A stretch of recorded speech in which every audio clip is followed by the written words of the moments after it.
I should have known better than to follow her down that rabbit hole. The first time I heard the name Martinet, it wasn't from a forum or a rumor. It was from the glow of a stranger's laptop screen, a name whispered like a curse on the hidden corners of the web.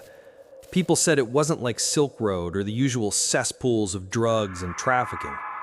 No, this was something far worse. What I remember most is Amanda's eyes. They were the kind of green that could trick you into believing in safety, even when you knew better.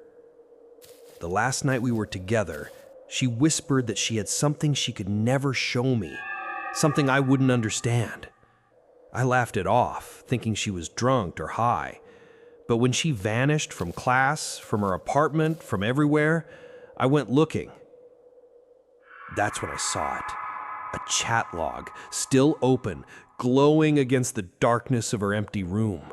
Her name on the screen, and the words that would never leave me. Monday, 3 a.m., Alpha Server. I thought it was just another cryptic corner of the deep web. I didn't realize until too late that those words weren't just an invitation. They were a death sentence.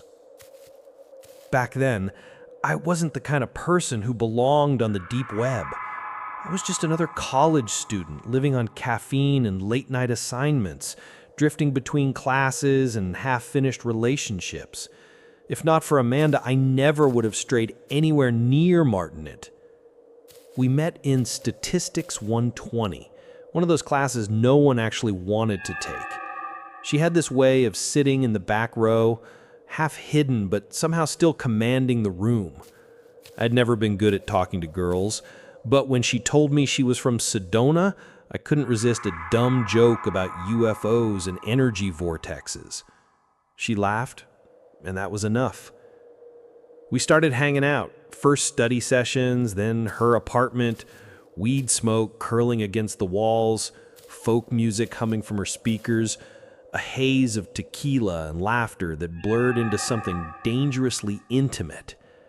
But just as quickly as she'd pull me close, she'd push me away. "It would mean nothing," she said one night, her face suddenly hollow, her eyes distant. "You would regret it." I didn't understand.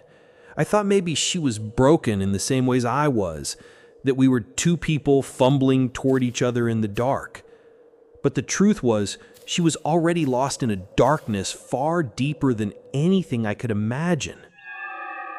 The following week, she vanished. No class, no messages. Her phone rang endlessly. Her Facebook stayed silent. After another week, desperation gnawed at me. I drove to her apartment. The front door was unlocked. The place smelled of stale air and dust, as if she hadn't been there in days. That's when I found her laptop. A torrent file, still open, a strange program installed, its icon pulsing faintly in the corner of the screen. When I clicked, a window bloomed to life, usernames, messages, negotiations. Her name right there, bartering with strangers. A number, $20,000, repeated in the scrolling text. And beneath it, a time, a server. I should have walked away.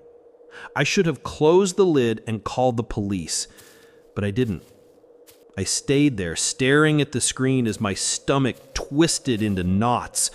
When the door suddenly opened behind me, my heart nearly tore itself out of my chest.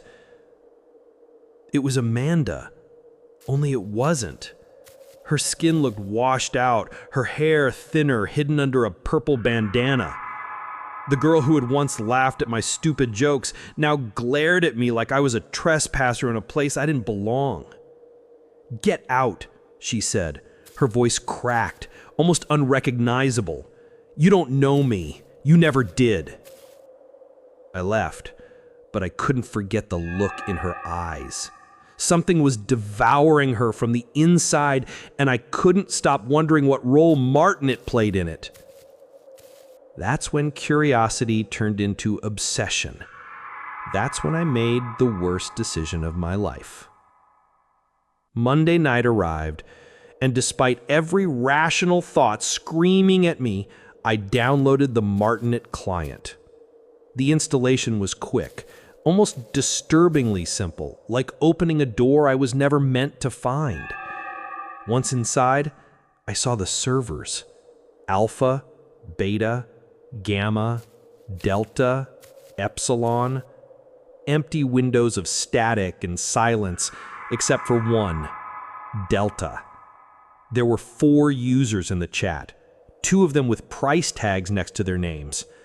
My chest tightened as I recognized the exact usernames I'd seen on Amanda's laptop. They weren't discussing drugs or weapons. They were negotiating performances. I should have stopped there, but I couldn't. Curiosity held me like a vice. I clicked deeper, scrolling through transcripts of past shows, each one more grotesque than the last. People obeying commands from anonymous strangers, conjuring objects from off-screen, mutilating themselves piece by piece for the amusement of faceless watchers. That was when I saw her name appear, Amanda. My stomach dropped as her handle lit up in the Alpha server's roster, exactly as the log on her computer had promised. The chat erupted with excitement. Bets were being placed, not on whether she would strip or dance, but on how long she would last. I froze. My hands hovered over the keyboard, my heart pounding against my ribs like it wanted out. Part of me wanted to log off, to delete the program and pretend I'd never seen any of it. But another part, the part that needed answers, forced me to stay. At exactly 3 a.m., the black screen flickered, and there she was, Amanda, sitting in a dimly lit room, her face pale and hollow, her turquoise bra and panties clinging to a body that looked starved. She smiled, but it was the kind of smile that comes just before a breakdown. "Hi, everyone," she whispered, her voice trembling. "Thank you for your generosity. My family they'll be okay now." The chat roared to life with cruel encouragements and morbid wagers. I sat frozen, watching the girl I thought I cared about prepare to do something unspeakable. And in that moment, I realized there was no turning back. I wasn't just a bystander anymore. I was a witness, and witnesses don't walk away unchanged. I don't remember breathing as Amanda lifted her hand toward the camera, waving as though she were greeting old friends.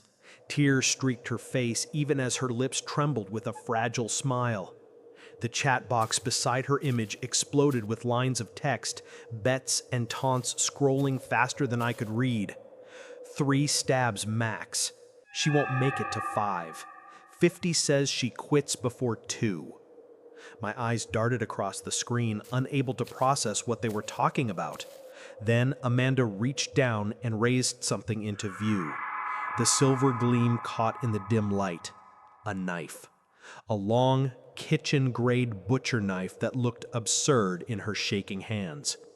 "No," I whispered, though no one could hear me. Her voice cracked through the speakers. "They offered so much. My family needs it. I can do this." The first thrust made me flinch as if the blade had entered my own body. Her cry pierced my ears, short and strangled. Blood, too dark, almost black, spread across her abdomen. She gasped, teeth clenched, and pulled the blade free. The chat went wild. People laughed, celebrated, debated whether the wound was deep enough. By the 3rd strike, she was sobbing uncontrollably, her body trembling as crimson soaked the waistband of her underwear. By the 5th, I was crying too, my hands pressed against the monitor as if I could somehow reach through and stop her. But she didn't stop. 10 times, 10 brutal thrusts, until the knife slipped from her grasp and clattered against the floor. Her chest heaved, her eyes rolled, glassy with pain, and then she went still. The chat fell into a frenzy of satisfaction. 20 grand well spent. Best stream in months. Who's next? I sat paralyzed, the wet sting of tears on my cheeks. I wanted to scream, to call the police, to do something, but I couldn't move. My body was locked in that moment, watching her fade away before me. Minutes passed. The stream didn't cut. Her body remained slumped in the chair, blood pooling beneath her. Finally, the screen flickered and went black. The chat disconnected. Silence. I should have shut my laptop then. Should have burned it, smashed it, anything to rid myself of what I'd seen. Instead, I sat there in the dark, trembling with something I couldn't name. Horror, grief, and something else. A sickness that crawled under my skin and whispered that I had just witnessed something real, and I wanted to understand it. The next night, I logged back in. Delta server. Another performance. Not Amanda this time. Another girl covered in tribal tattoos, producing objects from off-screen like some macabre magician. Every request fulfilled, no matter how degrading or painful. Nails, glass, twisted metal. The audience demanded, she obeyed. I told myself I was only watching to learn, to piece together what Amanda had been dragged into, but deep down I knew the truth. Some part of me needed to see more, needed to feel that sharp edge of reality again. Days bled together. I attended class, went through the motions of life, but every night I returned to Martinet. Each server revealed darker shows, rituals that looked ancient, sacrifices framed as art, mutilations dressed up as entertainment. Some performers vanished midstream, their screams cut short, their screens collapsing into static. Others returned night after night, their bodies more broken each time, as though the audience was feeding on their suffering. And the audience grew. What began as 20 users in Amanda's final stream became hundreds, then thousands across servers. I scrolled through usernames, anonymous masks all screaming into the void together. But one name haunted me.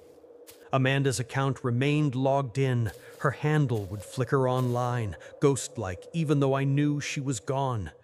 Sometimes I swore I saw her face in the background of other streams, pale and watching from the shadows. One night I couldn't resist. I sent a message into the chat. "What happened to Amanda?" For a long moment, no one replied. Then a user with a crown icon, the kind reserved for paying hosts, typed back, "She's still here." The screen flickered. A new window opened, unprompted.